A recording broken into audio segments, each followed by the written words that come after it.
maybe this did happen. Terence McKenna once said it best, that science asks of you one miracle. That's the Big Bang. Yeah.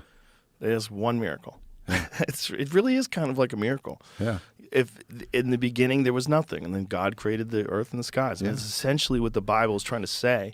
They're just doing it in a way. And the Bible got it right. They got the order right. I think it's based on an understanding that people had achieved. Because if you think about the Bible, right, and if all these people are correct about the original history of sophisticated civilization, if the Randall Carlsons and the Graham Hancocks and the Robert Shocks of the world and the John Anthony West, if they're correct in the timeline of, like, say, the most sophisticated society that we are aware of, which is Africa, if those people that lived in Africa 30,000, 40,000 years ago in Egypt, if they created a society that was infinitely more sophisticated than anything that we had ever seen before, like, how did they do that? Who did that? Like, what the fuck was that like? I mean, have you ever really stopped and tried to think and imagine what was that world like back then? Then they sit down and they look at it many years later and they go, what the fuck were they trying to say?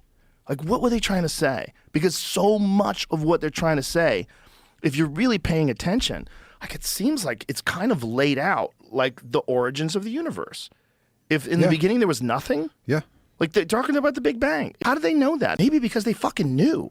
Maybe because at one point in time, whether it's 10,000 years ago, 20,000 years ago, they had figured a lot of this shit out. To be aligned so perfectly with a true north and just to be able to construct them. If those people were that smart, why wouldn't we imagine they had an understanding of the birth of the universe?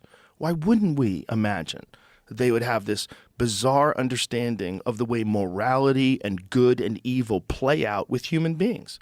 Yeah. Maybe they were right. Maybe they were right, but it all just got fucked up over the thousands of years after asteroid impacts and the thousands of years of the destruction of the advanced civilizations and the world going back into chaos and then slowly rebuilding.